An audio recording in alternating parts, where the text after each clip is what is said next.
Hi everyone! Good day! Nandito kami sa farm ng friend namin.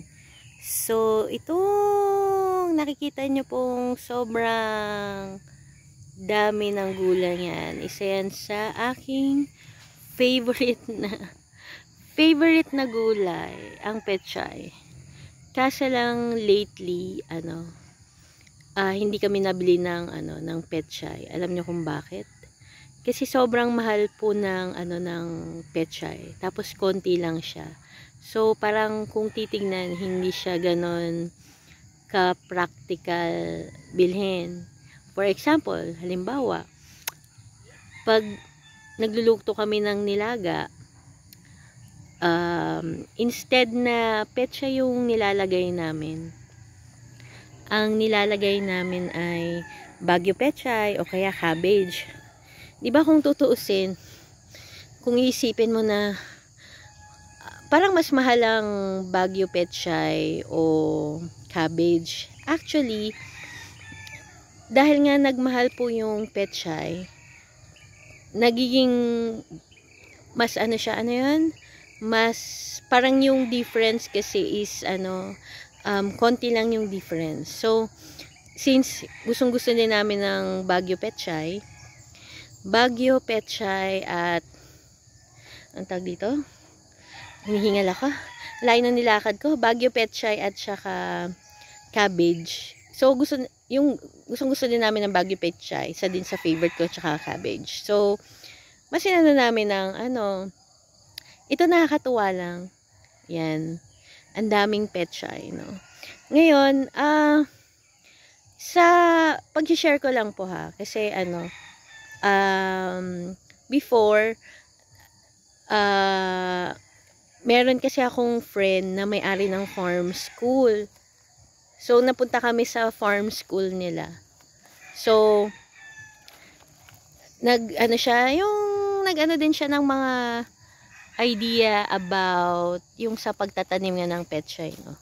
Na-share lang niya. Ang pagtatanim po ng pechay, like pechay at halimbawa yung mustasa at saka labanos, dalawang pong klase daw yun. Una, pwedeng itanim mo siya ng yung parang yung sa yung parang yung per buto, parang ganon. Yung ilalagay mo siya yung parang lalagyanan na tapos itatanim mo siya isa-isa. Yung pag na siya, napalaki na siya, lumaki na yung buto. Napalaki na yung buto. Pag napalaki na yung napalaki na yung buto, tag dito, saka mo siya itatanim. Yun yung unang possible option, no. So mas malaki yung possibility na mas makakatipid ka sa buto kasi mas malaking chance na lahat tutubo siya, parang ganon. Pero matrabaho yon. Second option, na madalas kuminsan ginagawa katulad dito, isinasabog po nila yung mga buto. Alam mo niyo, sinasabog yung mga buto. So, hindi siya tinatanim isa-isa. So, isasabog siya. Tapos, lalaki na siyang ganito. Kaya daw, kuminsan, merong area daw na, bakit dun yung isa, parang naisabog naman ng pantay-pantay. Bakit yung iba? Bakit yung iba mas, mas madami, tas yung isang area wala masyado. Isang possibility kasi daw yun yung mga langgam, yung binubuhat daw ng mga langgam tapos naiiwan dun sa isang area. So ganun daw yun. Oo, ganun. Kaya di ba nakakatuwa kung may lupa ka, imagine mo, di ba, bili ka lang ng buto tapos isasabog mo siya, tapos ang dami mo na. Kaso lang, halimbawa ako, hindi naman ako farmer, hindi naman ako nagbebenta ng gulay, no? So, pang personal. So, hindi mo sasuggest na maglagay ka ng, mag-ano ka ng ganito kadaming buto. Kumbaga, dapat yung enough lang na pwede for personal use. Pero, kung may ganito kang lupa, might as well na pwede mo na rin pag-aralan kung paano kasi yung iba, yung mga malalaking farmer, ano ba yun, nasabihin ako? Yung ibang farmer, ang ginagawa nila, nag-hire sila, nag-hire sila ng mag-harvest, tapos mag-hire din sila magpa-packaging, so ganon. So nakakatawa. Ngayon ito, sabi ko nga dun sa mga unang vlog ko, ito yung friend namin na pag napupunta kami ng nawanta pa kami dito, may pibit-bit sila palagi. Oo, pabit-bit. Yung huling punta namin dito, yung pabit-bit nila, ang daming labanos. So, ginawa namin yun na pickled radish, yung alam mo yun sa Korean. Diba, kaya siya nagiging yellow, orange. Parang ganun yung kulay. Kasi turmeric. Oo. Kaya nga sabi kong ganun, diba yung iba, diba pagpunta ka sa isang samgyeopsal or Korean restaurant, diba isa sa mga side dishes dun is yung pickled radish, diba? Pickled radish. Tapos merong mga incident kasi na kuminsan tinatapon na yung radish. Yung sabi nga nila over supply.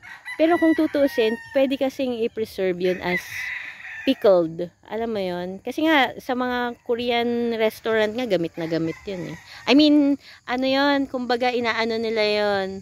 So, nung binigyan kami ng sobrang daming pickled, binigyan kami. So, inano namin yun as pickled radish. So, every time na kumakain kami ng actually, every time kumakain kami, lunch, dinner, meron na kaming side dish na, yun nga, pickled radish, sobrang dami. Kaya yun, kaya nakakatuwa. Ngayon, ano pa bang masabi ko? So, yun, alam nyo yun, so, yan, di ba, nakakatuwa, ang dami. So, sabi ko nga sa inyo, favorite ko ang pecha. Imagine mo, pag nakita mo, di ba? Imagine mo, yung favorite mong gulay, tapos makakita ka ng ganito kadami, di ba? Parang nakakatuwa. Kaya yun. Kaya nakita nyo, di ba? Ang ganda. Yung mga to, maliliit pa tong mga to.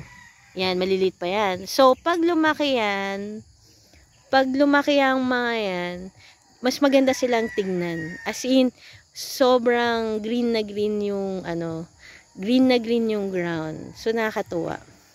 Tapos, yung ibang mga buto na hindi pa yung nag-germinate o lumaki, may possibility pagdating ng time, pwede ulit siyang tumubo. Kaya kung minsan sa mga ibang farmer, di ba nag-harvest na sila? So, may possibility, mag-harvest sila ulit. Kasi yung sabi nga nila, yung mga sumunod na, tumubo. Kaya nakakatuwa, di ba? Kaya nakakatuwa din pumunta sa mga, sa mga farm. Alam mo yun, nakakatuwa. Kasi, di ba, nakakatuwang makita. Pero alam nyo ba kung ano yung pinakamagandang part? Sa lahat ng process ng pagtatanim ay yung pag-harvest, para nakakatuwa. O, diba? Ako na-experience ko siya ng ilang beses. Yung isang friend namin, parang 2 years ago. 2 years ago yung first time kong na-invite na mag-pick ng sabi niya kung gusto ko daw ng lamanos. So, nakakatuwa. Alam mo, nakakatuwa yung pakiramdam na yung kakainin mo, ikaw yung mismong nag-pick. Alam mo yun? Kumbaga, pag pumunta ka sa market o sa grocery, diba, kung minsan makita mo doon yung parang luma na yung vegetables. Yun, parang ikaw mismo yung mag-harvest, ikaw mismo. Kaya nga siguro ang napakagandang ecotourism na yung mismong yung mga turista yung mag-harvest nung Actually, ginagawa naman na. Pero nakakatuwa kung merong mga part na yung mag-o-offer talaga ng yung gano'n, na parang kahit na yung local na gusto mo ng pechay, o pumunta ka dito, bumili ka dito sa farm na to, ikaw ang tas kikiluhin mo na lang siya. Kaya kaya nakakatuwa. Ayan, mga pechay, di ba? Pero, di ba, isipin na, yan po, sa iba, pwede na yan, pwede na yan kunin, yung, kung ayaw mo nang masyadong, yung mga magugulang na hindi naman magugulang, ibig sabihin malalaking pechay. Pero, lagi kong sinasabi, bago ka mag-harvest or mag-pick ng gulay, you have to ask yung nagtanim.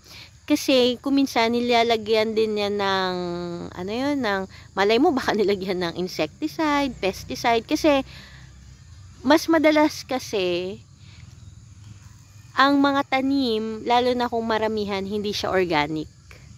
Mas madalas hindi siya organic kasi baka mamaya nilagyan pala ng pesticide tapos hinarvest mo siya. Naku, hindi okay yon.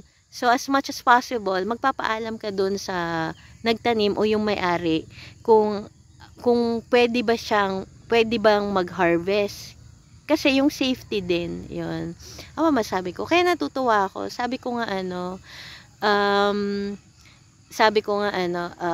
hopefully in pagdating ng time, yung maka-experience yung ako mismo, yung magkaroon ng ganitong, ganitong taniman. Kasi mahilig talaga ako sa gulay. Ang alam ko lang, gulay na kaya ko yatang itanim, na confident ako is yung kamote. Kasi nung maliit ako, yung tito ko, at saka yung tito ko, teacher siya. Lagi siyang tanim ng kamote. Tapos nakita ko, tinutusok lang niya yung mga talbos. Tapos nabubuhay na siya. So, yung kamote, very less maintenance siya. So, baka nga yung sa mga hindi marunong magtanim, yun, pwede nilang gawin yung, magtanim ng kamote. Kasi yung talbos niya, itutusok niya lang siya.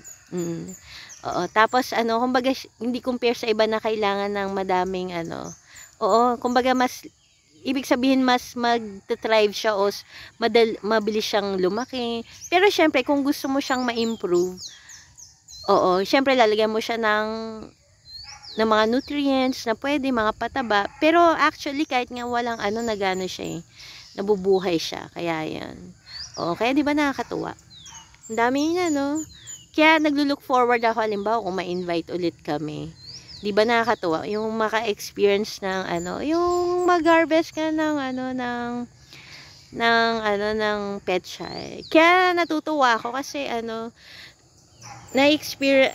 got to experience ngayong ganito. Yung makita ng mga ganitong taniman. But this is not my this is not my first time. So madami na akong nakitang taniman na ganito. So parang ngayon ko lang talaga na may i-share yung experience, ganon. Yun po. And thank you ulit to everyone sa panonood, and hope to see you again sa next vlog po natin.